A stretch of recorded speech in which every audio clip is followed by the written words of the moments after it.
नमस्कार, एक बार फिर स्वागत है आपके अपने YouTube चैनल जीके आसान ट्रिक्स में। तो आज हम बात करते हैं BSTC की। बहुत बार कॉल्स मैसेज आते रहते हैं बच्चों के कि सर हमें BSTC के बारे में पूरी जानकारी बताइए। तो आज हम उसी टॉपिक पे लेके पूरा चर्चा करेंगे कि BSTC की फुल फॉर्म से लेके BSTC कोर्स से अध्यापक अपने किस प्रकार अपने बन जाते हैं, उसकी पूरी जो प्रोसेस है, प्रक्रिया है, उसके बारे में आज जानेंगे। तो कुछ इस वीडियो में और क्या जानेंगे वो थोड़ा ध्यान से देखिए BSTC के बारे में कि BSTC की फुल फॉर्म क्या है। BSTC कोई DLED नाम से भी जाना जाता है, DLED नाम से जाना जाता है। इसका पूरा नाम क्या है, फुल फॉर्म इसकी क्या है। इसके बाद में BSTC कोर्स के लिए क्या योग्यता रहती है, BSTC कोर्स कौन कर सकता है। इसके बाद में इसके फॉर्म कब भरे जाते हैं, फॉर्म फीस क्या रहती है। इसके बाद में इसका सिलेबस है वो क्या रहता है। उसके बाद में एग्जाम, इसकी जो परीक्षा है वो कब होती है, मेरिट कितनी जाती है, यानी कितने मार्क्स पे अपना चयन हो सकता है। इसके बाद में जब चयन होने के बाद में इसकी जो फीस है वो कितनी रहती है, और जब पूरा कोर्स कर लिया BSTC के बाद आगे की जो प्रक्रिया है वो क्या रहती है। इन तमाम सवालों के जवाब आज इस वीडियो में जानेंगे। तो वीडियो को पूरा देखें, सब्सक्राइब अगर नहीं किया तो कर दें, और अगर जानकारी अच्छी लगी तो आप लाइक इसको जरूर कर दें। अब देखिए, सबसे पहले बात करते हैं BSTC। BSTC की फुल फॉर्म क्या है। तो यह है basic school teaching certificate. Basic school teaching certificate, यदि इसको हिंदी में कहा जाए तो इसका हो जाता है बुनियादी स्कूल शिक्षण प्रमाण पत्र। यह है BSTC का पूरा नाम। पहले BSTC नाम से जाना जाता था, अब इसको नया नाम दिया गया इसी का ही। इसको कहा जाता है DLED। अब इसका पूरा नाम क्या है, D से इसका हो गया डिप्लोमा इन एलिमेंट्री और education. Diploma in elementary education, ये इसका पूरा नाम। ये एक 2 वर्षीय कोर्स है, 2 वर्षीय डिप्लोमा या कोर्स है। अब इस कोर्स को कौन कौन कर सकता है, यानी क्या योग्यता अपने में होनी चाहिए जिससे अपने BSTC करें। अब देखिए, योग्यता की बात करें तो भारत के किसी भी बोर्ड से 12वीं जो परीक्षा है वो उत्तीर्ण होना चाहिए। यदि 12वीं उत्तीर्ण ना होकर 12वीं अध्ययनरत है तो भी वो BSTC के फॉर्म है अप्लाई कर सकता है। अब चाहे वो RBSC है, चाहे वो CBSC है,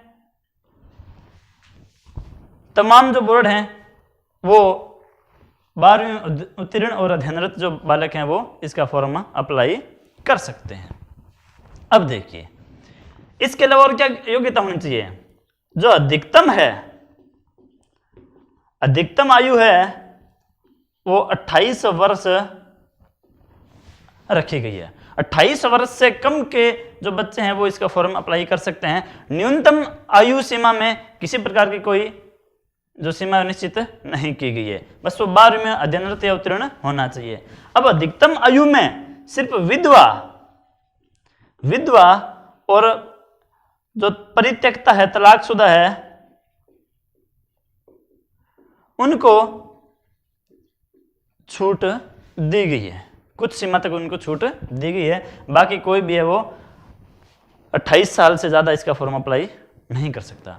अब इसके बाद में और क्या योग्यता है, इसका रिजल्ट या इसका जो अपने एडमिशन लेते हैं उससे पहले अगर आप अध्ययनरत हैं तो आपकी जो अंक तालिका है 12वीं की वो आ जानी चाहिए। और आप अगर जनरल कैटेगरी से हैं, सामान्य श्रेणी से हैं, तो आपके 12वीं क्लास के अंदर 50% से अधिक अंक होने चाहिए। अगर आप सामान्य श्रेणी से हैं और आपके अगर इतने अंक भी बनते हैं तो आप इसके लिए योग्य नहीं हो, पूरे 50% आपको अंक लाने जरूरी हैं। दूसरी जो कैटेगरी है ओबीसी है, एसटी है, एससी है, इनके लिए न्यूनतम 45% अंक होना 12वीं क्लास में जरूरी है। तो ये थी इसकी योग्यता। इसके बाद में अपन बात करते हैं कि इसके फॉर्म कब भरे जाते हैं। अब हालांकि प्रतिवर्ष बीएसटीसी के जो फॉर्म हैं वो हमेशा इसकी विज्ञप्ति है वो फरवरी और मार्च में इसके फॉर्म अप्लाई होते हैं, लेकिन चूंकि आपको पता है अब भारत के अंदर कोरोना जो महामारी का प्रकोप चल रहा है, इसके मद्देनजर रखते हुए सारे स्कूल, कॉलेज, इंस्टीट्यूट सभी बंद है। तो ठीक उसी में इस हालात में अब की बार बीएसटीसी की जो विज्ञप्ति है वो जारी नहीं हो पाई है। तो इसके फॉर्म हमेशा फरवरी मार्च में अप्रैल इस एग्जाम। अब देखिए अब इसके फॉर्म कब शुरू हो सकते हैं, या कई बच्चों के बार प्रश्न ये पूछे जाते हैं कि सर क्या बीएसटीसी की परीक्षा होगी या इसको सीधा मेरिट बेस से ही, क्योंकि 2007-8 से पहले बीएसटीसी में मेरिट बेस 12वीं क्लास की मेरिट बनती थी, उस मेरिट बेस पे इनका सिलेक्शन बीएसटीसी में हुआ करता था। तो क्या अब की बार परीक्षा ना करवा के क्या मेरिट बेस लागू होगा? तो मैं उनको बोल दूं कि मेरिट बेस इसमें लागू नहीं हो सकता, क्योंकि मेरिट बनती है 12वीं क्लास की। जब 12वीं क्लास के ही पूरे एग्जाम नहीं हुए तो उनका मेरिट किस चीज की बनेगी? और यदि 12वीं क्लास के सरकार एग्जाम सफलतापूर्वक करवा लेती है तो उसके बाद में आपका बीएसटीसी का भी एग्जाम हो जाएगा। तो मान के चलिए अभी उसमें सब कुछ अनिश्चित है और लगभग यूं मान के चलें भी अगस्त सितंबर के अंदर इसके जो फॉर्म हैं वो अप्लाई हो सकते हैं। और आपका अक्टूबर, क्योंकि फॉर्म विज्ञप्ति जारी होने के 45 दिन बाद इसका एग्जाम कभी भी हो सकता है। 45 दिन से पहले एग्जाम नहीं हो सकता विज्ञप्ति जारी होने से दिनांक से। और 45 दिन मान लो अगर अगस्त में भी इसके फॉर्म निकलते हैं तो भी अक्टूबर में आपका एग्जाम हो सकता है। तो अपनी जो तैयारी है वो 12वीं के 2 एग्जाम बचे हैं उनके साथ साथ बीएसटीसी की तैयारी है वो करते रहें। अब देखिए इसके बाद में फॉर्म फीस की बात करते हैं कि सर जब इसका फॉर्म भरा जाएगा तो हमारी फॉर्म फीस कितनी रहेगी। तो बता दूं, एक तो है बीएसटीसी जनरल यानी बीएसटीसी सामान्य और एक है बीएसटीसी संस्कृत। अब अलग अलग डिपार्टमेंट है, एक सामान्य डिपार्टमेंट और एक संस्कृत शिक्षा का एक अलग डिपार्टमेंट है, इसी में इसकी भर्ती होती है। अगर इसमें अप्लाई करना चाहें अपने तो इसके फॉर्म फीस है वो 400 रुपये रहती है। अगर अपने संस्कृति विभाग में जाना चाहें और बीएसटीसी संस्कृत के लिए अप्लाई करें तो भी इसकी फीस है वो 400 रुपये रहती है। यदि आप दोनों ही फॉर्म अप्लाई करना चाहो तो आपके 450 रुपये फीस दोनों ही एग्जाम की रहती है।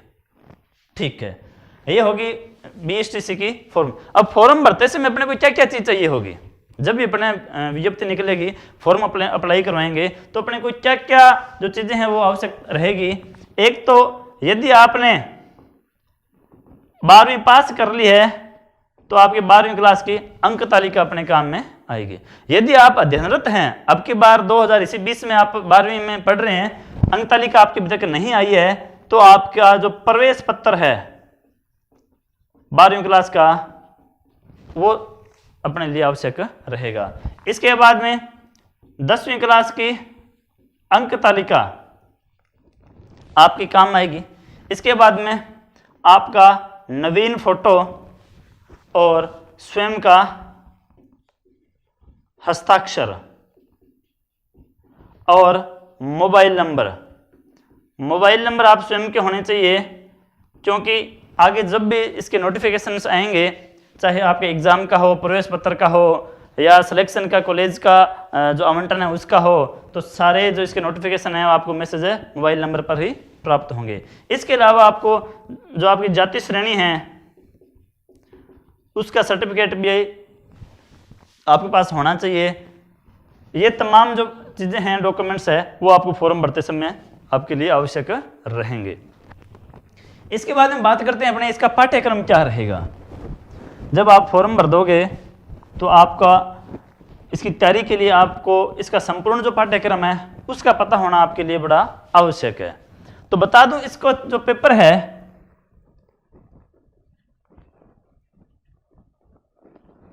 पाठ्यक्रम है वो 4 भागों में डिवाइड है, 4 इसको पार्ट्स में डिवाइड है।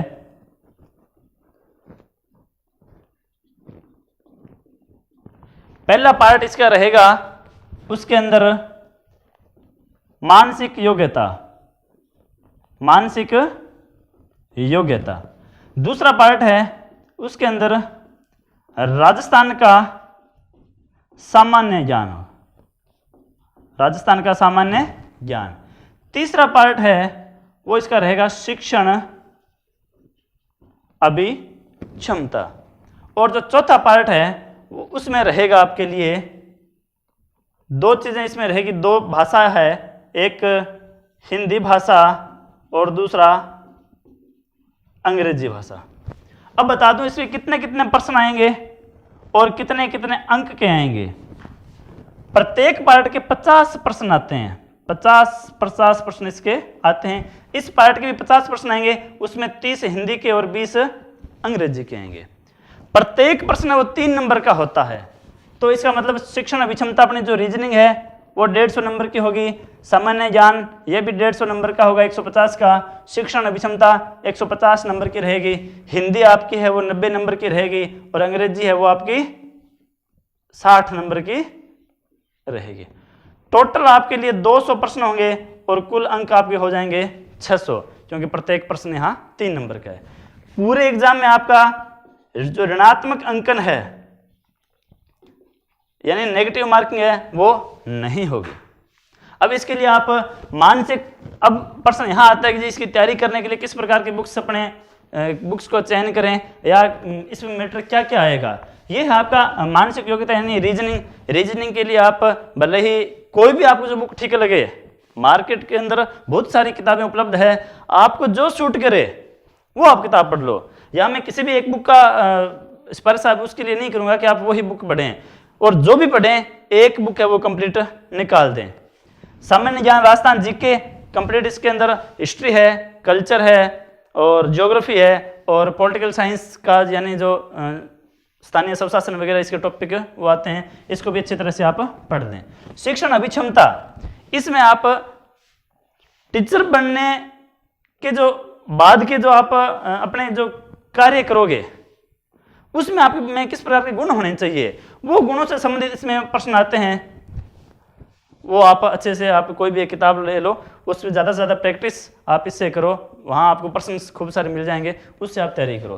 हिंदी और इंग्लिश, इनके लिए जैसे 9 से 12 की जो हिंदी व्याकरण की बुक है हिंदी के लिए, उस बुक का आप चयन करो, उसमें से ज़्यादा मैटर इसमें निकल जाता है। अब पाठ्यक्रम के बाद में अपन बात करें कि इसकी मेरिट कितनी की जानी चाहिए। 600 नंबर का है। अक्सर ये प्रश्न सभी बच्चों के दिमाग में होता है कि सर इस एग्ज़ाम की मेरिट कितनी जाती है। तो मैं बता दूं, किसी भी एग्ज़ाम की जो मेरिट है वो पहले से निर्धारित नहीं होती है। वो डिपेंड करता है उस एग्ज़ाम पर, उस एग्ज़ाम के जो प्रश्नों का जो समन्वय उन्होंने किया है उनका लेवल किस प्रकार का है, आसान है, मध्यम स्तर का है, एवरेज है, या थोड़ा उसका स्तर है वो कठिन लिया है। तो उसी पर आपकी जो मेरिट है वो डिपेंड करती है। अब देखिए, लेकिन अपने अनुमान जो पिछले वर्षों में जो पेपर हुए हैं, इनके परीक्षा हुई है, उनके जो मेरिट है उसके अनुसार अपने अनुमान लगा सकते हैं कि जो जनरल कैटेगरी है, जो सामान्य कैटेगरी है, इसमें यूं मान के चलो भी 600 में से आपके 410 से लेके 425 अंक तक अगर आपके होते हैं तो आपका सिलेक्शन आसानी से हो सकता है।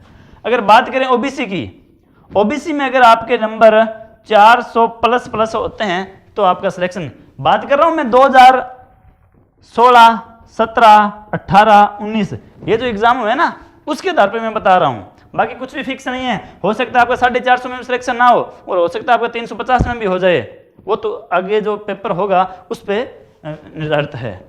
अब एससी और एसटी के लिए लगभग 380 से अगर ऊपर आपके नंबर हैं तो आपका सिलेक्शन हो सकता है।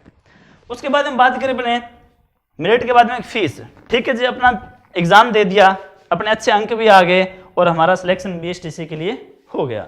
होने के बाद में आपको ई मित्रा से सबसे पहले कॉलेज, क्योंकि राजस्थान में बहुत सारे कॉलेज हैं, आप अपने जो निकटतम कॉलेज है उसमें आप बीएसटीसी करना चाहोगे, उसके लिए आपको ई मित्रा से कॉलेज की जो लिस्ट है उसमें काउंसलिंग आपको करवानी पड़ेगी।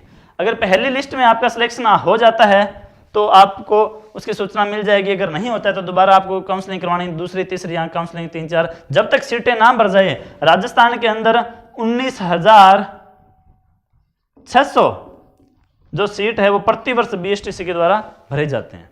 बीएसटीसी कोर्स 19,600 स्टूडेंट्स को करवाया जाता है।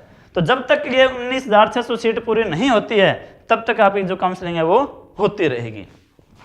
अब जब आपका काउंसलिंग के माध्यम से आपको जब एक महाविद्यालय का आवंटन हो गया तो उस महाविद्यालय में दी गई जो निर्धारित समय है, तारीख है, उस पर आप वहाँ उस महाविद्यालय में रिपोर्ट करोगे और फिर आता है कि उसमें फीस कितनी रहेगी। जब आपका सिलेक्शन हो गया तो फीस कितनी रहेगी, क्योंकि आपको पता है कि ये 2 साल का ये कोर्स है तो प्रतिवर्ष 16,250 रुपये फीस इसकी रहती है, 16,250 रुपये। इसके अलावा कुछ कॉलेजों का अपने अपने मापदंड हैं, हो सकता है 1,500 रुपये ऊपर नीचे इसकी फीस कॉलेज के अकॉर्डिंग कम ज़्यादा हो जाती है। सरकार की तरफ से इतनी फीस निर्धारित इसकी रहती है। अब बात करते हैं कि हमने कॉलेज में फीस भर दी, हमने बीएसटीसी कॉलेज में दाखिला ले लिया, हमने पढ़ाई की शुरुआत कर दी। उसके बाद में 2 साल बाद में बीएसटीसी जो कोर्स है वो आपका पूरा हो गया। उसके बाद में क्या करें? अब इसके बाद में आपका एक एग्जाम होता है जिसका नाम है रीट, यानी Rajasthan eligibility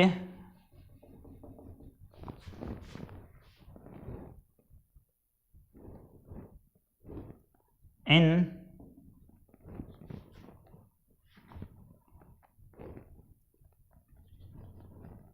elementary, Rajasthan eligibility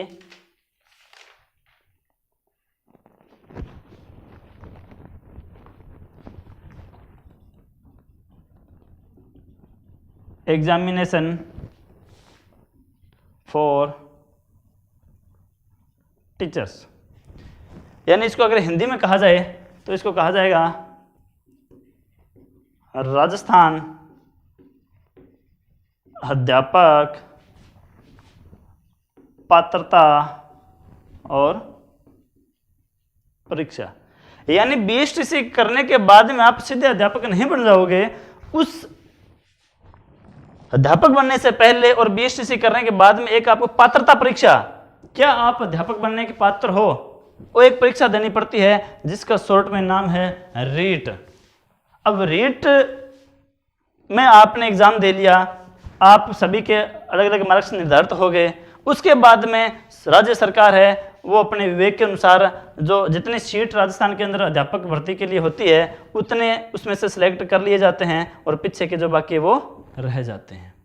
अब देखिए यहाँ रीट में भी 2 लेवल बनेंगे। लेवल फर्स्ट जिसमें बीएसटीसी वाले अप्लाई करते हैं और जो लेवल है सेकंड उसमें बीएड वाले अप्लाई करते हैं। तो इस लेवल फर्स्ट में बीएसटीसी वाले लेवल फर्स्ट के अकॉर्डिंग जो सिलेबस निर्धारित किया गया है रीट का, उस अकॉर्डिंग तैयारी करेंगे और रीट का एग्जाम क्लियर करेंगे, अच्छे अंक से क्लियर करेंगे। पास होने के लिए तो मात्र रीट पास होने के लिए 60% अंक की आवश्यकता है, लेकिन अपन जो निर्धारित सीट जो दी गई है वहां स्थान पाने के लिए अपने को सर्वोच्च अंक अपने को लाने पड़ेंगे। वो मेरिट कितने तक जाती है, हो सकता है 70% पे जाके रुकती हो मेरिट, 80 पे रुकती हो, 75 पे रुकती हो, वो उस समय पे या उस एग्जाम पर डिपेंड करता है। तो रीट की तैयारी अपने किस प्रकार करेंगे, इसकी संपूर्ण जानकारी आगामी जो अपनी जो वीडियो रहेगी उसमें आपको बताएंगे कि जो रीट का एग्जाम सिलेबस क्या रहेगा, किस प्रकार उसकी तैयारी करनी चाहिए, क्या पढ़ना चाहिए, क्या छोड़ना चाहिए। तो बने रहिए अपने साथ जीके आसान ट्रिक्स में। धन्यवाद।